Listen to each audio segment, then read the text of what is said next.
Topic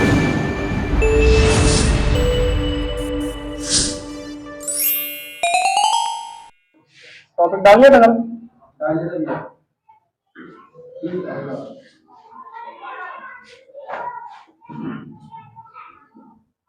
total internal reflection means हमें जरूरत क्या है इसकी? टोटल इंटरनल रिफ्लेक्शन की जरूरत क्या है, पता है किसी को? नहीं पता होगा, अभी पता लग जाएगा आज। आज पढ़ेंगे। टोटल इंटरनल रिफ्लेक्शन सबसे पहले देखना है कि होता कब है, कंडीशन है इसकी कुछ, और जरूरी क्यों है, ये भी जरूरी है ना। पता हो कि भाई मतलब क्या है, इसका फायदा भी तो कुछ होगा ना, इसको करते होंगे। तो रिफ्लेक्शन सबने पढ़ रखा है या नहीं पढ़ा? आई थिंक सबको पता होगा रिफ्लेक्शन के बारे में। तो रिफ्लेक्शन क्या होता है?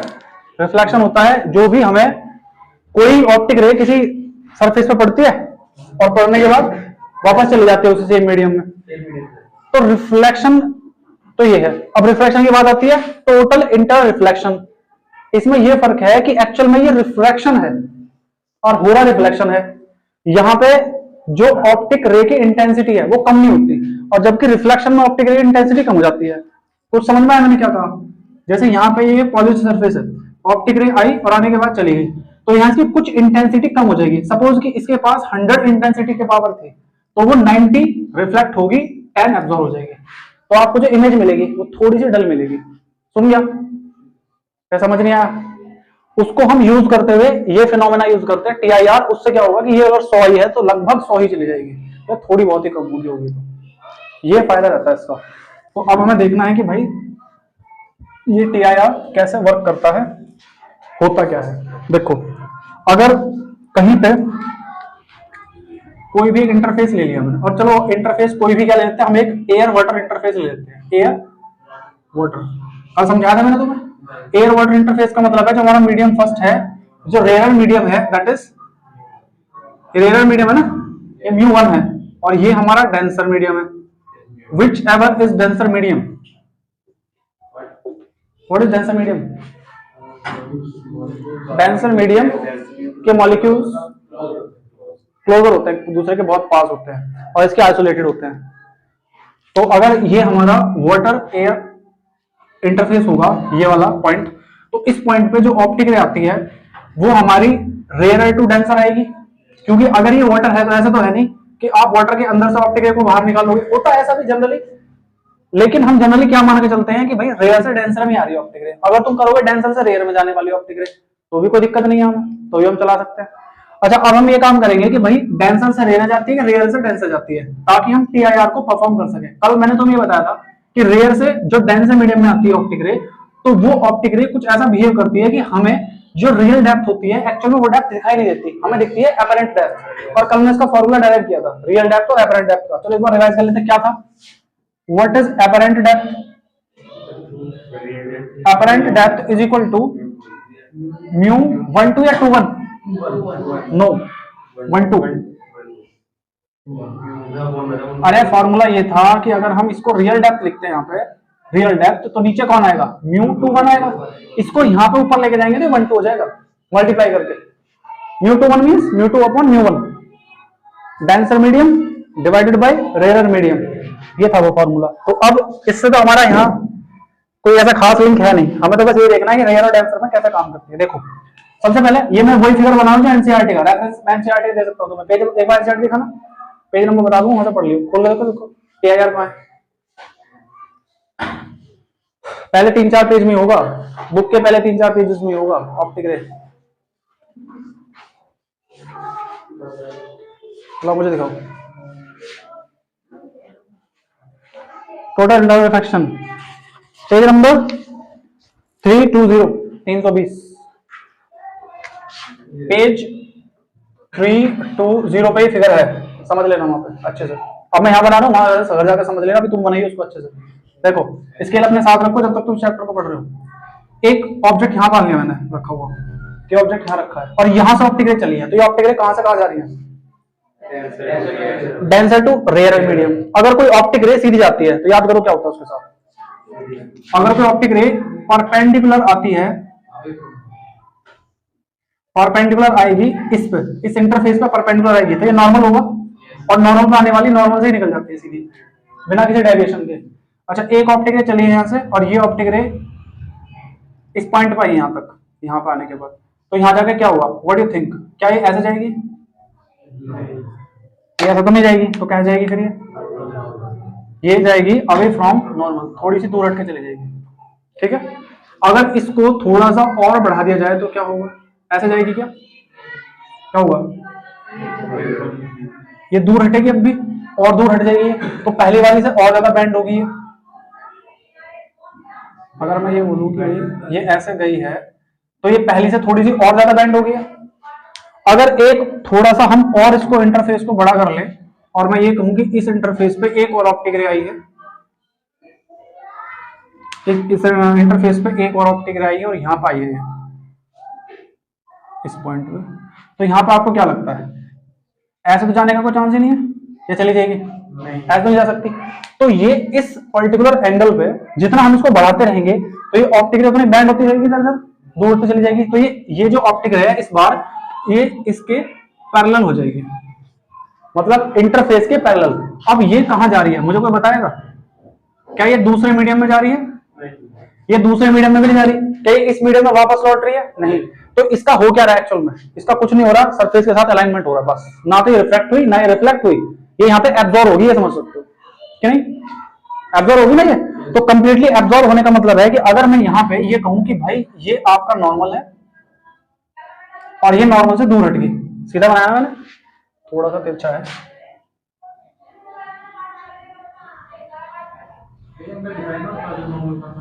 अभी करेंगे, सब कुछ डिसाइड करेंगे, रुक जाओ। देखो ये इंटरफेस है, ये हमारे यहाँ नॉर्मल एक्चुअली, और जब ये नॉर्मल होंगे तो ये नॉर्मल से ऑप्टिक रे हर बार दूर हटती जा रही है, दूर हटती जा रही है। तो एक टाइम पे आके इसमें अगर यहाँ पे देखा जाए तो मुझे आई बताएगा कोई, कहाँ बनेगा आई? आई कहाँ है इसमें आई कहाँ है? ये ऑप्टिक रे आने वाली है और ये नॉर्मल है, तो ये आई होगा, इसको बोल सकते हैं I1। ये जो है ये, और जो ये है ये I3 है, ठीक है ना? अब R1 बताओ कहाँ होगा? नॉर्मल के साथ ये जो एंगल बनाएगी होगा हमारा R1, नॉर्मल के साथ ये बनाएगी होगा R2, और जो नॉर्मल के साथ इसने बनाया है ये R3 है, और एक्चुअल में R3 जो है वो 90 डिग्री है, R3 90 डिग्री है। तो उस टाइम पे ये जो I3 है इसको हम क्या बोलते हैं? इसको बोलते हैं हम C, या तो IC बोल सकते हो या C बोल सकते हो। तो हम इसको बोल देंगे IC।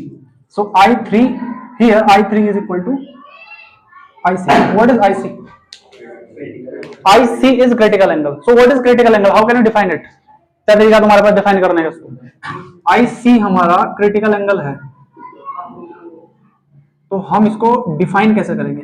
Critical angle is the angle of incidence in denser medium when the angle of refraction in the rare medium is 90 degree. समझ में आया? If the angle of refraction in rare medium is 90 degree, then the particular angle in denser medium is called critical angle.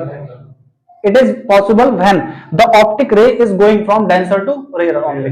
अगर ये denser to rarer ना जाती, suppose कि rarer to denser आती, तो क्या ये possible है कि ऐसा हटती दूर दूर? फिर क्या होता है इसका? ये तो सीधी हो जाती, ये तो बिल्कुल पास पास आती है इसके, तो ऐसा पॉसिबल नहीं था कि दूर हट जाती।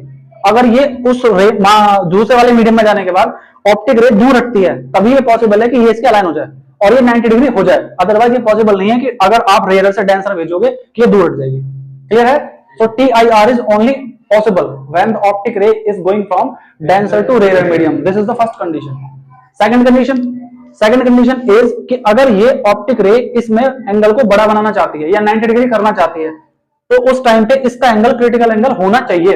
अगर ये क्रिटिकल एंगल से कम है तो क्या ये पॉसिबल है 90 डिग्री हो जाए?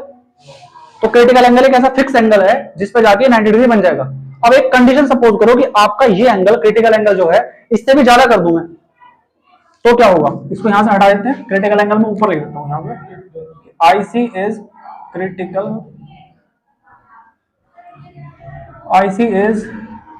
Critical angle. सो अगर मैं इसको एंगल को थोड़ा सा और बड़ा कर दूं, क्रिटिकल एंगल से बड़ा कर दूं, तो क्या होगा? देखते हैं। यहां पे ऑप्टिक रे चली गई है, व्हाट डू थिंक? ये ऑप्टिक रे जा रही है सभी, अगर ये वहां पे जाती है तो क्या होगा? इस बार ये जो हमारा नॉर्मल होगा, अब ये उस वाले मीडियम में जाएगी ही नहीं। वाई? आपने I1 को थोड़ा सा बढ़ाया तो इधर R2 बड़ा हो गया। सोचो, I2 को और थोड़ा सा बढ़ा के I3 कर दिया तो आपका R2 और बड़ा होकर R3 हो गया। अब अगर आप I3 को बढ़ा के I4 करना चाहते हो, और बड़ा I4 कहां बनेगा पता है ना, ये, तो अब क्या होगा, I4 अगर और बड़ा हो जाएगा तो उस टाइम पे आपका एंगल टेक्निकली भी R3 से बड़ा होना चाहिए, और अगर R3 से बड़ा होगा तो 90 डिग्री से बड़ा होगा। और 90 डिग्री हमेशा कैलकुलेट कहां पे होगा, रेयर मीडियम में, डेंसर में नहीं होगा। वो एंगल जो बड़ा है क्रिटिकल एंगल, ये हमेशा रेयर मीडियम में कैलकुलेट होता है। तो आप यहां से एंगल मान के चलोगे यहां से, और वो 90 डिग्री से बड़ा तब बनेगा जब ये इसी मीडियम में वापस आ जाए। सो आपकी ऑप्टिक रे क्या दूसरे मीडियम में एंटर करेगी? नो, ये इसी मीडियम में वापस लौट जाएगी। तो बताओ एंगल ऑफ इंसिडेंस कहां, एंगल ऑफ रिफ्रैक्शन कहां है यहां? एंगल ऑफ रिफ्रैक्शन कहां पे काउंट करूं? इधर करूं क्या नॉर्मल के साथ?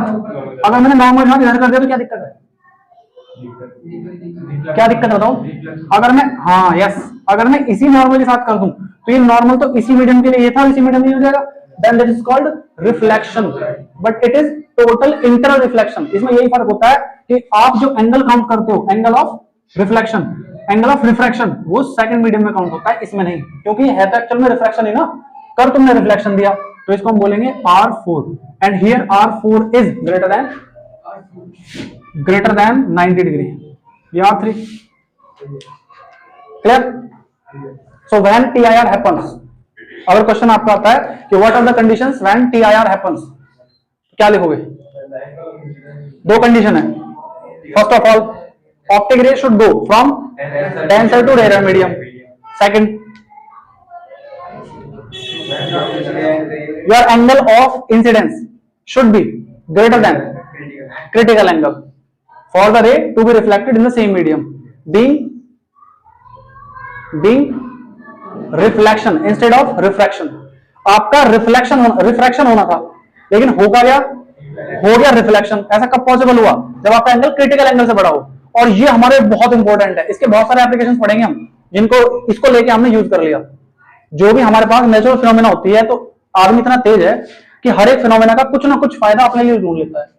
तो ऐसे हमने टोटल इंटरनल रिफ्लेक्शन के अपने लिए बहुत ही एडवांस, जो हमारे लिए आजकल मैंडेटरी हैं, जिनको हम यूज करे बिना कह ही नहीं सकते, ऐसे ऐसे फॉर्मूले हमने इसके बना लिए, ऐसे ऐसे यूजेस जो इसके एप्लीकेशंस है। तो इसके एप्लीकेशन ज्यादा इंटरेस्टिंग है इससे भी ज्यादा। तो अभी तो बस ये समझना चाहिए तुम्हें कि पहली बात तो क्रिटिकल एंगल क्या होता है, आपको डेफिनेशन पता होनी चाहिए। बताओ, मैं क्रिटिकल एंगल हर बार गलत लिख देता हूं। क्रिटिकल एंगल, तो क्रिटिकल एंगल क्या होता है, मुझे डेफिनेशन बताओगा कोई? बताओ। Critical angle means, critical angle is a certain angle in denser medium, ताकि पता रहे कि हाँ डेंसर से रेयर में जा रही है। अलग से डिफाइन करने की जरूरत नहीं है कुछ खास, हम तो खुद ही बोल देंगे डेंसर मीडियम में बनेगा, इसका मतलब डेंसर मीडियम से जा रही है रेयर मीडियम में। Critical angle is angle of incidence in denser medium when the angle of refraction in the rare medium is 90 degree. Clear? Sort of direction, इसके डेफिनेशन खत्म। नेक्स्ट कि TIR की conditions क्या हैं, तो क्रिटिकल एंगल की definition लिख देंगे हम, क्या लिख सकते हैं? लिखवा दूंगा मैं, क्रिटिकल एंगल की डेफिनेशन लिख देंगे। उसके बाद हमें क्या लिखना है? Conditions of total internal reflection. ठीक है, एक काम करूंगा मैं, क्रिटिकल एंगल की डेफिनेशन मैं नीचे लगा दूंगा उसके वीडियो में। अगर देखोगे कोई सा तुम, तो नीचे तुम्हें मिल जाएगी डेफिनेशन लिखी, और मैं यहाँ लिखवा दूंगा। ठीक है, बट हो नहीं सकता कि वो सेम ही हो, उसको मैं अपने हिसाब से लिखूंगा ना। तो कंडीशंस ऑफ TIR बताइए, total internal reflection TIR condition बताओ। पहले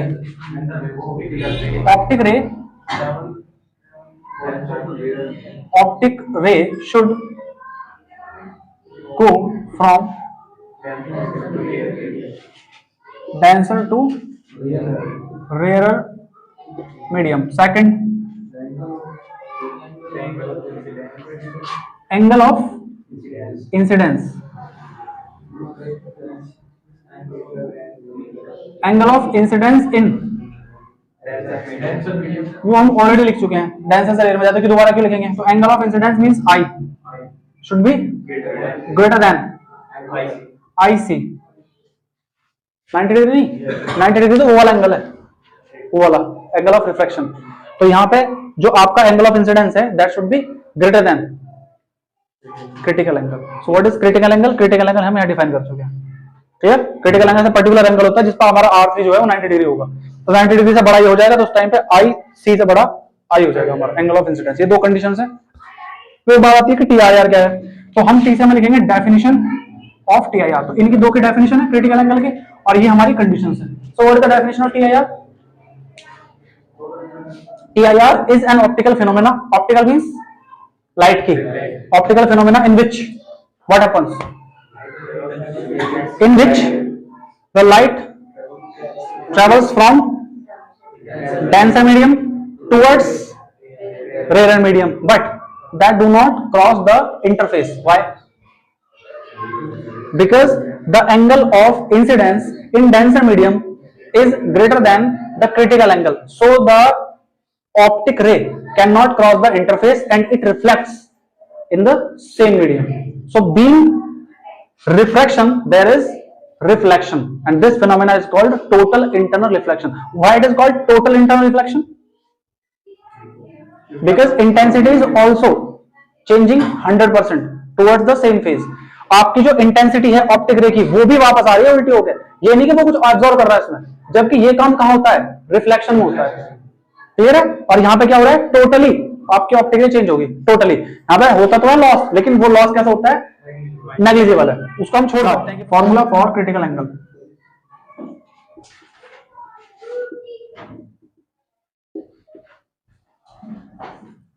formula for critical angle.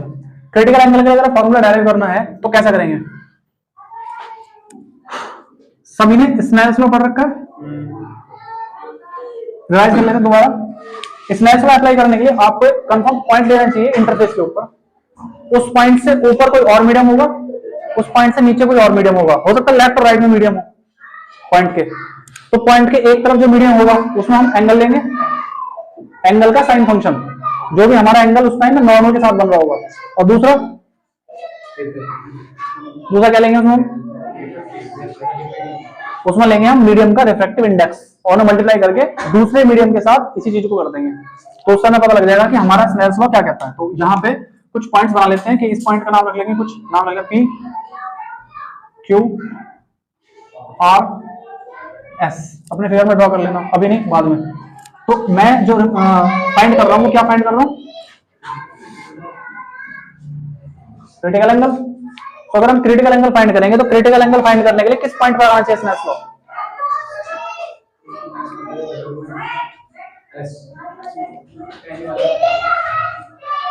Critical angle है कहां? यहां पे ना क्रिटिकल एंगल.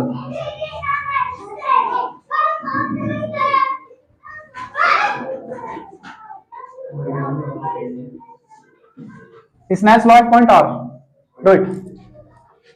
सबसे पहले ऊपर वाला मीडियम देखते हैं. ऊपर वाले मीडियम के लिए हमने ये मान लिया कि हमारा जो रिफ्रैक्टिव इंडेक्स है म्यू 1 है, और नीचे वाले मीडियम के लिए ये लिख रखे. दोबारा लिखने की कोई नीड नहीं है, ये ऑलरेडी लिखे हुए हैं mu 1 mu 2. So what is for upper part? Mu 1 sine R3. कोई doubt? Next is equal to नीचे वाले पार्ट में जो mu 2 sine IC. Very good. We know that R3 is 90 degree. We know it. R3 90 degree है, तो हम यहाँ पे क्या लिख सकते हैं? म्यू 1 इज इक्वल टू, भाई ये 90 डिग्री 1 हो गया ना, साइन 91 है, तो mu 1 is equal to mu 2 sine IC. So what is sine IC? Mu 1 upon mu 2. What is mu 1 upon mu 2? This is also equal to mu 1 upon mu 2 upon mu 1. Clear है ये? इस फॉर्मूले को हम कैसे लिख सकते हैं? Sine IC is equal to, generally हमें जो लिखने का पैटर्न होता है हमारा, जो हमारा ऑलरेडी पहले से चलता आ रहा है, वो चल रहा है म्यू 2 अपॉन म्यू 1. क्योंकि हम म्यू 1 को अधिकतर क्या रखते हैं? एयर का बन होता है, तो डायरेक्ट हम म्यू 2 से पता लग जाती है वैल्यू. तो इसी फॉर्मूले को मैं घुमा फिरा के म्यू 2 अपॉन म्यू 1 में ही ले आया हूं. तो बताओ म्यू 2 अपॉन म्यू 1 को कैसे लिखते हैं? 1 अपॉन म्यू, या तो 2 1 लिख दूं डायरेक्ट, या इसको लिख सकते हैं 2 और 1 इधर, जैसे कि बुक की लैंग्वेज होती है. तो बुकिश लैंग्वेज में हमने लिख दिया. क्लियर? कोई डाउट? मुझे बुकिश मैंने वर्ड बोल दिया तो मुझे थोड़ी सी बात आ रही है। अगर तुम एक वर्ड लिखते हो चाइल्डिश, चाइल्डिश, और एक तुमने वर्ड लिख दिया चाइल्ड लाइक, तो इन दोनों वर्ड्स में क्या डिफरेंस है? दोनों का मीनिंग होता है बच्चे जैसा, है ना, एक बच्चे जैसा। तो इन दोनों मीनिंग में फर्क है, सेम ही है। ये तुमने वर्ड देखेंगे इश लगा रहता है बहुत सारे वर्ड्स के पीछे। ग्रीनिश,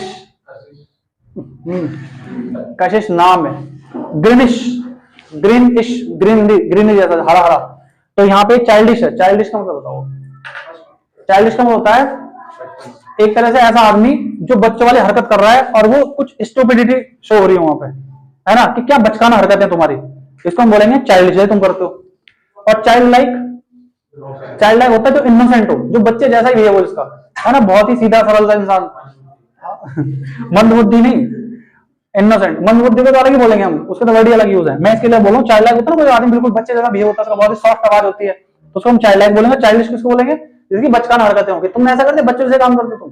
तो ये एक नेगेटिव वर्ड है और ये एक पॉजिटिव वर्ड है, डिसाइड कर सकते हैं। देखो हियर इन दिस फार्मूला, मैं इसकी बात कर रहा हूं। हियर जो आपका μ1 है वो एयर है, μ1 इज फॉर एयर, और फॉर एयर μ1 की वैल्यू 1 होती है। एयर की बात करें ये वैक्यूम होगा। कोई प्रैक्टिकल कहां किया जाएगा सोच कर बताओ? कोई भी प्रैक्टिकल कहां किया जाएगा? नॉर्मली एयर में प्रैक्टिकल, बिल्कुल लैब में करोगे। और अगर तुम किसी लैब में प्रैक्टिकल कर रहे हो तो प्रैक्टिकल एयर में होगा, या फिर कहीं स्पेस में करोगे तो वैक्यूम में होगा, जो कि पॉसिबिलिटी बहुत कम है। कोई ऐसा नहीं कि पानी के अंदर बैठ के प्रैक्टिकल करेगा, ऑयल के अंदर बैठ के, ग्लास के अंदर बैठ के, प्लास्टिक के अंदर बैठ के, ऐसे एक्सपेरिमेंट होते नहीं है। तो एक्सपेरिमेंट जनरली एयर के अंदर ही होते हैं। तो हमारा रेयर मीडियम 98-99% एयर ही रहेगा। तो इसलिए हम जनरल फॉर्मूला एयर के लिए डायरेक्ट कर देते हैं। क्लियर है? जो भी तुमसे आगे क्वेश्चन पूछे जाएंगे वो क्वेश्चन हमेशा ऐसे पूछे जाएंगे जिसमें एक मीडियम एयर रहेगा। जैसे ब्रिलियंस ऑफ डायमंड, शाइनिंग होती है डायमंड में, तो डायमंड को रखोगे कहां? अंगूठी पहन ली, कहां रखोगे? एयर में। चारों तरफ एयर रहेगी डायमंड, और डायमंड के बाहर एयर। कोई प्रैक्टिकल तुम्हें मिराज का देगा कि भाई मिराज को दिखती है, तो मिराज कहां देखोगे? एयर में। अब पानी के अंदर घुस के पानी के अंदर मिराज थोड़ी दिखेगा तुम्हें। तो मिराज को तुम जनरली रेगिस्तान में देख लोगे, डेजर्ट वगैरह में, सड़क पर देख लोगे गर्मियों के दिनों में। तो ये सब चीजें हम कहां देख रहे हैं? एक मीडियम हमारा पक्का इसमें एयर रहने वाला है। अगर एयर रहेगा तो इसलिए मैं कह सकता हूँ μ1 हमारा 1 ही रहेगा in most of the cases. 12th में तो रहेगा, उसके आगे जाके चेंज हो जाएगा। तो अब यहाँ पर अगर μ1 हमारा 1 है तो इस फॉर्मूले में मैं साइन IC को क्या लिखूं बताओ जरा? 1/μ2, क्योंकि μ2/μ1 होती है इसकी value. 1/μ2 is equal to μ2/μ1 and μ1 is here is 1, so we can put it as μ2। समझ में आई बात? लिखूंगा साइड में μ21 is equal to μ2/μ1, और मैंने μ1 को क्या बोल दिया? 1। तो आपका μ21 कितना हो गया? μ2। तो अब ये बताओ अगर μ2 की वैल्यू घटेगी या बढ़ेगी तो इससे इसका फर्क पड़ेगा क्या? ऑफ कोर्स पड़ेगा। तो अब यहां से IC की वैल्यू बताओ। IC is equal to what? Sine inverse 1/μ2। Clear है? अगर ये कब है? जब आपका एयर, नहीं तो आपको μ21 लिखना पड़ेगा। ठीक है? अब बताओ इसमें कि इस फॉर्मूले से आपको क्या समझ आया? मुझे तो इतना समझ में आया कि अगर हम μ2 की वैल्यू को घटाते हैं तो IC की वैल्यू बढ़ जाएगी, नहीं बढ़ेगी? और अगर हम μ2 की वैल्यू को बढ़ाते हैं तो इस IC की वैल्यू को हम घटा हुआ पाएंगे। अरे बात समझ में? चलो अब देखते हैं इस चीज को कि ये कैसे एक्सपेरिमेंटली प्रूव होगा। देखो अगर मैं तुमसे कहूं कि भाई आपको आगे जाके जरूरत पड़ेगी ग्लास की और डायमंड की, तो फॉर ग्लास देख लेते हैं एक बार। ग्लास के लिए हम सभी जानते हैं कि जो μg होता है, μg means refractive index of glass, that is 1.5, 3/2। लिखवा चुका हूं मैं पहले, बताओ तो किसके कितने लिखे थे? बताओ जल्दी फटाफट। पहले मैंने लिखा था एयर के लिए, एयर के लिए और वैक्यूम के लिए लगभग बराबर से होते हैं। वैक्यूम की स्पेलिंग VACC नहीं, VACWM है वैक्यूम। और वैक्यूम के मॉलिक्यूल्स एयर के मॉलिक्यूल से कंपैरेटिवली ज्यादा फ्री होते हैं, क्योंकि वैक्यूम से मॉलिक्यूल होते नहीं है और एयर में होते हैं। तो एयर के भी आइसोलेटेड है, बहुत दूर दूर है, लेकिन वैक्यूम से तो पास ही होंगे। वैक्यूम में तो होते नहीं है मॉलिक्यूल्स, तो वैक्यूम में ज्यादा फ्रीली एयर मूव कर सकती है। तो ये 1 ही होते हैं लगभग दोनों के, लेकिन एयर का थोड़ा ज्यादा होता है, लेकिन वो पॉइंट के बहुत डिजिट्स बाद है, छोड़ दो उसको। फिर बात आती है वाटर की। वाटर का बताओ हिसाब किताब क्या है? 1.33, इसको हम 4/3 लिख सकते हैं। नेक्स्ट हमारा होता है ग्लास। ग्लास के लिए कितना है? 1.5। अब ये दोबारा रिवाइज नहीं करवाने का, मैं एक बार करवा दिया, याद रहने चाहिए। 1.5 होता है। डायमंड के लिए, डायमंड के लिए रिफ्लेक्टिव इंडेक्स की वैल्यू है 2.4। गुड। क्या 2.4 से ज्यादा भी होती है? किसके लिए होती है? Coloured liquids. अगर कलर्ड लिक्विड्स हमारे पास हैं, कलर्ड सॉलिड्स हमारे पास हैं, तो उनके लिए म्यू की वैल्यू 2.4 से ज्यादा हो सकती है। उसको छोड़ते भी कोई बात नहीं उसकी। तो ग्लास के लिए म्यू 1.5 है, तो मुझे बता सकते हो कि जो इसके लिए आईसी की वैल्यू होगी वो कुछ होगी, अभी बताऊंगा क्या होगी, वो मैं बता देता हूँ। 42 डिग्री होती है critical angle for glass is 42 degree. अब बात आती है कि अगर हम डायमंड के लिए लिखते हैं तो डायमंड के लिए क्या होगा, what is for diamond, mu D is equal to होता है 2.4। So what will you expect from the IC, it will be greater और लेसर। ये 42 है जबकि ये 4.5 है। अब हमने इसकी वैल्यू को बढ़ा दिया, अब बढ़ा हूं तो ये क्या हुआ, घटेगा। तो ये 42 से घट के 24 हो जाता है। अगर वो हार्ड एंड फास्ट रूल नहीं है तुम ये तो याद कर लोगे कि भाई अगर 15 1.5 है 2.4 है तो इतना ही घटता होगा, ऐसा कुछ नहीं है। जो मैं तुम्हें याद करने के लिए बोल रहा हूँ वो तुम्हें याद करना है, क्योंकि वो तुम्हारे प्रैक्टिकल्स बड़ी क्लासेस में होंगे, यानी होंगे 12th में। तो तुम्हें 12th के लिए याद करना पड़ेगा कि ये 24 डिग्री किसके लिए है, डायमंड के लिए, और 42 है ग्लास के लिए। इतना याद कर लोगे मोर देन सफिशिएंट है, बहुत काम चल जाएगा। ठीक, समझ आई बात। तो अब ये बताओ क्रिटिकल एंगल ज्यादा किसके लिए हुआ, ग्लास के लिए। अब ग्लास ज्यादा बेटर है कि ये डायमंड ज्यादा बेटर है, टेक्निकल तुम्हें जो कॉमन सेंस की बात है, डायमंड ज्यादा प्रीशियस चीज होती है, एक्सपेंसिव होता है। तो फिर इसका ये मतलब आया कि जो डायमंड, जो एक्सपेंसिव चीजें होती हैं उनके लिए क्रिटिकल एंगल की वैल्यू कम होती होगी, ये नहीं है जनरल आइडिया, मुझे तो आ गया इतना। और जो महंगी चीजें नहीं होती होंगी, नॉर्मल सी चीजें हैं, उनके लिए क्रिटिकल एंगल की वैल्यू बड़ी होती होगी। अब इसी चीज को हम फायदा उठा के देखेंगे कि डायमंड चमकता क्यों है। Next topic is application of applications of total internal reflection. Number one is brilliance of diamond.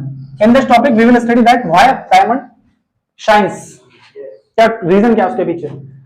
Second, mirage, do you know mirage, what is mirage. Mirage हमारा एक हेलीकॉप्टर भी है, फाइटर जेट है ना, जानते हैं एयरफोर्स के पास। तो ये मिराज क्या है एक्चुअल में, मिराज क्या है, मिराज बोल सकते हैं हम इल्यूजन, धोखा। तो जो हमारा हेलीकॉप्टर का नाम रखा हमने क्यों रखा, क्योंकि दुश्मनों को धोखा दे सके। तो मिराज भी एक तरह का इल्यूजन है, आंखों की क्या बोलते हैं उसको, वो कहते हैं ना नजरबंदी, नजरबंद कर दी। तो ऐसा ही है ब्रिलियंस ऑफ डायमंड, मिराज। इसके बाद हम पढ़ सकते हैं कुछ डिफरेंट टाइप के प्रिज्म, रिफ्लेक्टिंग, रिफ्लेक्टिंग प्रिज्म। ये रिफ्लेक्टिंग प्रिज्म ध्यान रखना, रिफ्रैक्टिंग प्रिज्म नहीं है। रिफ्लेक्टिंग प्रिज्म का मतलब जो रिफ्लेक्शन करते हो, ऐसे प्रिज्म जो रिफ्लेक्शन करते हो, रिफ्रैक्शन, रिफ्रैक्शन की जगह रिफ्लेक्शन करते हैं, बताओ अजीब prism. Next and the last one is, जो हमारे लिए इंपॉर्टेंट है वो चार ही हैं ज्यादातर, एनसीईआरटी में चार ही हैं तो चार ही पढ़ेंगे। चौथा है तो बहुत सारे लेकिन पढ़ने चाह रही हैं। चौथा है ऑप्टिकल फाइबर, ऑप्टिकल फाइबर। इनमें से तुम्हारे लिए जो इंपॉर्टेंट ज्यादा है वो कौन कौन से हैं, एक तो है मिराज, आ जाता है एग्जाम में, और एक ऑप्टिकल फाइबर। ऑप्टिकल फाइबर ज्यादा इंपॉर्टेंट है। अब इसका मतलब ये बिल्कुल नहीं है कि आप ऑप्टिकल फाइबर पढ़ोगे सबको छोड़ देंगे। हम देखेंगे डायमंड हमारा एक्चुअल में चमकता क्यों है। अगर तुम एक ग्लास ले लो, कांच, और कांच को बिल्कुल उस शेप में ढाल दो जिस शेप में डायमंड होता है, तो क्या वो एक्चुअल में उतना ही दिखाई देगा चमकीला जितना डायमंड दिखता है, या नहीं दिखाई देगा, वो अपना आप दिख जाएगा कांच है। ये एक सरफेस है, इसके ऊपर एयर है और नीचे ग्लास है। हम एयर को इंटरफेस इसलिए मान रहे क्योंकि हम म्यू1 को 1 मानना चाहते हैं। दूसरा, हमारा ऊपर एयर है और नीचे हमारा डायमंड है। अब मैंने दो इंटरफेस ले लिए, ये तो हो गया हमारा एयर ग्लास इंटरफेस और ये हो गया एयर डायमंड इंटरफेस। दोनों के बीच में दरार डाल दो, सास बहू के दरार डाल दो, ये साइड है ये साइड है। अब देखो अगर ऑप्टिक रे आती है तो ये हमारा नॉर्मल होगा, ऑप्टिक रे अगर आएगी तो सपोज कि ऑप्टिक रे आपकी ग्लास से एयर में जा रही है, ठीक है, ग्लास के अंदर घुस गई कोई ऑप्टिक रे और वो बाहर निकलना चाह रही है, तो क्या होगा उसके साथ, लेट्स सी। ऑप्टिक रे यहां पहुंचेगी, यहां पहुंचने के बाद सपोज कि ये जो एंगल है आपका ये है आईसी। आईसी कितना होता है जानते हो, हाँ 42, तो 45 से थोड़ा सा कम होगा, जो कि तुम्हें दिख भी रहा होगा थोड़ा थोड़ा सा कि 45 40 से थोड़ा सा कम है ये, तो इसको हम कितना लिख देंगे 45 डिग्री। इसके लिए बताओ ये आईसी है, IC for glass is 42 degree, अभी थोड़ी देर पहले ही पढ़ा हमने। तो what is IC for diamond, 24 degree, very good. तो यहाँ पे 42 है तो इसका एंगल कितना होगा, इसका एंगल छोटा सा होगा, ये कितना होगा 24 डिग्री। अभी बताइए मुझे कि अगर कोई ऑप्टिक रे लेस देन 24 डिग्री पर आएगी तो क्या होगा? लेस देन 24 पर आएगी तो क्या होगा?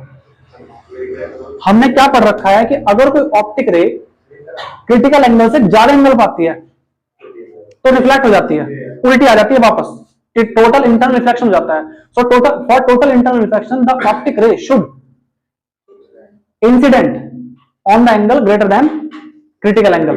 तो यहां पर क्रिटिकल एंगल कितना है आपका 42, यहां पर क्रिटिकल एंगल कितना है 24, इससे लगभग आधा सही है. तो अब ये मतलब है इसका अगर कोई 24 से छोटे एंगल पाएगी तो वो सीधी चली जाएगी वापस, या उसका इंटरनल रिफ्लेक्शन होगा? नहीं होगा ना. इसमें अगर कोई 42 से कम पाएगी तो वो सीधी चली जाएगी, और जो 42 से ज्यादा पाएंगे वो सब उल्टे आ जाएंगे. इसमें क्लियर है? सपोज कि यहाँ पे आपने हर एक डिग्री के एंगल पे, क्योंकि यहाँ तक टोटल 90 डिग्री एंगल बनेगा, तो हर एक डिग्री एंगल पे आपने 90 रेज को डाला. मेरी बात समझ में आ रही है? 1 डिग्री 2 डिग्री 3 डिग्री 4 डिग्री ऐसा करके 90 डिग्री रेज को डाला, तो इसमें कितनी रेज पार हो जाएंगी? 41, क्योंकि 42 वाली सीधी हो जाएगी लाइन इसके, तो 41 रेज पार हो जाएंगी. मतलब ये है मेरा कहने का कि अगर कोई ऑप्टिक रे ऐसे जाती है इसके अंदर, तो ऐसे जाने के बाद सीधी जा नहीं सकती, ये तो अलाउ नहीं है, तो ये थोड़ी सी दूर हटके बाहर निकल जाएगी. ऐसा क्यों हुआ? क्योंकि इसके लिए जो आई था, ये आई था, ये आई कितना था? ये आई लेस देन आई सी था. तो इसके लिए जो आई है वो लेस देन आई सी है, और अगर लेस देन आई सी है तो बाहर निकल गई. अब एक दूसरी रेखा अज्यूम करते हैं कि दूसरी रेखा यहाँ आई, बताओ इसके लिए आई सी कितना है? आई कितना है? इसके लिए आई की वैल्यू ग्रेटर देन आई सी है, तो इस टाइम पे जब इसके लिए आई सी की वैल्यू ग्रेटर देन आई सी होगी, इसके लिए मान लिया मैंने कि ये तो है हमारा I1 और ये क्या है I2, तो इसके लिए क्या हुआ? ये वापस आ जाएगी. तो ये क्यों आ गई वापस? क्योंकि इसकी जो I2 की वैल्यू है इसके एंगल ऑफ इंसिडेंस की वो ग्रेटर देन IC है, तो जितनी IC से ज्यादा एंगल्स की होंगी रे वो सारी की सारी इसमें वापस आ जाएंगी. तो इसमें से अगर मैं 90 रेज डालता हूं तो कितनी वापस आएंगी? What do you think? 41 तो पार हो जाएंगी, 42 इसी में रहेगी, तो बची कितनी? 90 से कितनी बची और रेज? अरे 50 कहां चला गया? 48. तो ये जो ऑप्टिक रेज इसमें वापस आएंगी वो कितनी होंगी? 48 का क्या होगा? Total internal reflection of 48 rays. अगर मैं 90 डालता हूं तो इधर आ जाओ, ये काम इधर करो.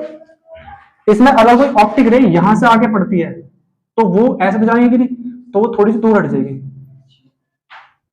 होगा ना उसके साथ ऐसा? थोड़ा सा साफ बना देता हूं. ये ऐसे जाने के बजाय ऐसे हट जाएगी दूर, क्योंकि रेयर मीडियम में जा रही है. और अगर कोई ऑप्टिक इधर से आती है तो ये क्या होगा? ये वापस आ जाएगी इसी में. बताओ ये इधर क्यों चली गई? क्योंकि इसके लिए जो एंगल ऑफ इंसिडेंस था वो क्रिटिकल एंगल से छोटा था. तो इसका अगर एंगल ऑफ इंसिडेंस में कहूं I1 है तो वो लेस देन IC है, और जो इसका क्रिटिकल एंगल है I2 वो ग्रेटर देन IC है, तो ये वापस आ गई. तो यहाँ पे अगर 90 रेज हम छोड़ते हैं तो 90 रेज में से कितनी रेज आपको लगता है कि पार हो जाएंगी? Only 23 raise. 23 रेज पहुंचेंगी. जैसा यहाँ पे था, यहाँ पे कितनी 41 रेज तो यहाँ की थी, 48 इधर, तो यहाँ पे कितनी पहुंच जाएंगी? 23 रेज तो चली जाएंगी ऊपर, और रेस्ट कितनी बची? 24 में से कितना? 66 आ जाएंगी रिटर्न बैक. 66 रेज का हो जाएगा टोटल इंटरनल रिफ्लेक्शन. तो सपोज कि एक ऑप्टिक रे किसी ग्लास के अंदर घुस गई, तो बाहर निकालने के लिए, उसको बाहर निकलने के लिए पॉसिबिलिटीज ज्यादा है या पॉसिबिलिटीज कम है? इसके कंपैरिजन में यहाँ पे बाहर निकलने की पॉसिबिलिटी कितनी है? 23, और यहाँ पे बाहर निकलने की पॉसिबिलिटी है 41.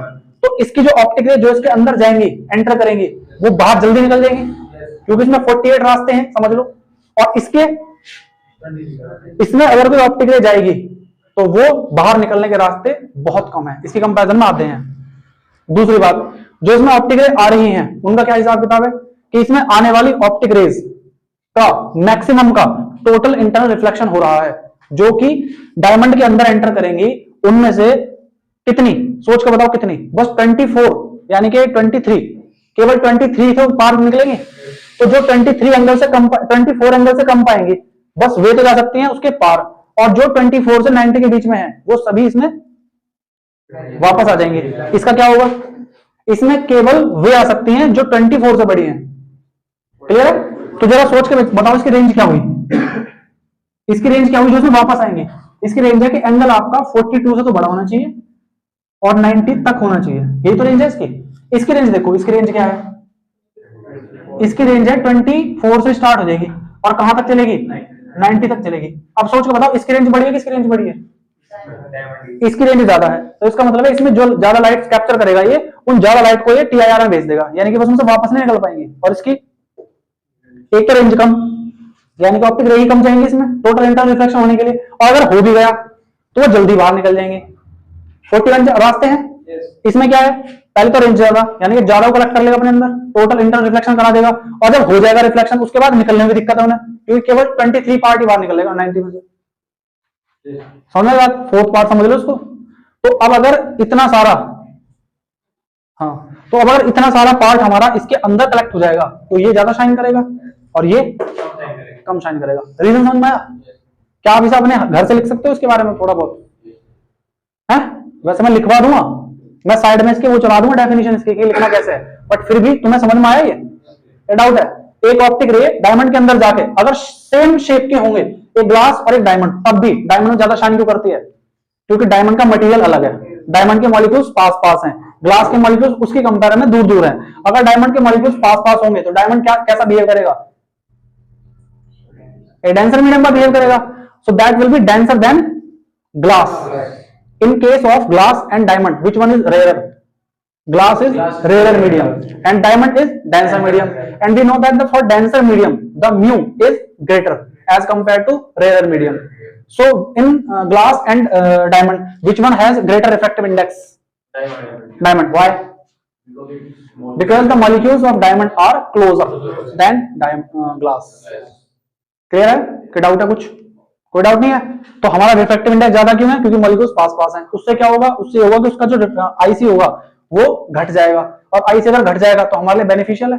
समझा दिया कैसे है? इसका आईसी ज्यादा होगा, जितना आईसी ज्यादा होगा उतनी वो टीआईआर को कम करेगा, जितना आईसी कम होगा उतना टीआईआर ज्यादा होगा, टोटल इंटरनल रिफ्लेक्शन ज्यादा होगा। और ये रीजन है कि हमारा डायमंड काफी महंगा होता है ग्लास से। अगर डायमंड को भी हम कैटेगराइज कर देंगे, ये डायमंड महंगा है, डायमंड सस्ता है, तो आपको क्या लगता है कौन सा डायमंड महंगा होना चाहिए? किस बेस पे डायमंड को पता करना चाहिए कि महंगा है सस्ता है? आई से नहीं, आई से भी पहला कुछ चीज है जो हमने पढ़ ली इसमें, म्यू। Mu refractive index. अगर रिफ्रैक्टिव इंडेक्स ज्यादा होगा तो वो डायमंड बेटर है, या डिफ्रैक्टिव इंडेक्स कम वाला डायमंड बेटर है? रिफ्रैक्टिव इंडेक्स ज्यादा वाला डायमंड बेटर कहलाएगा, क्योंकि उसके अंदर टीआईआर ज्यादा होगा, उसका जो ये आईसी होगा ये कम होगा और भी। क्लियर है? ये मैंने एवरेज बता दिया, 24 होता है एवरेज, इससे कम भी होता है, इससे ज्यादा भी होता है। डायमंड की फिगर कैसे बनती है? ऐसा करके डायमंड की फिगर बनाते हैं।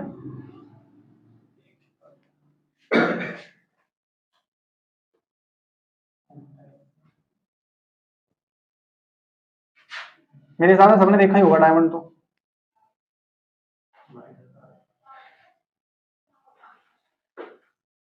डायमंड के ऊपर ऐसा कट लगा देंगे और इसको हम इससे जोड़ देंगे। इस तरह की शेप होती है डायमंड की, है ना?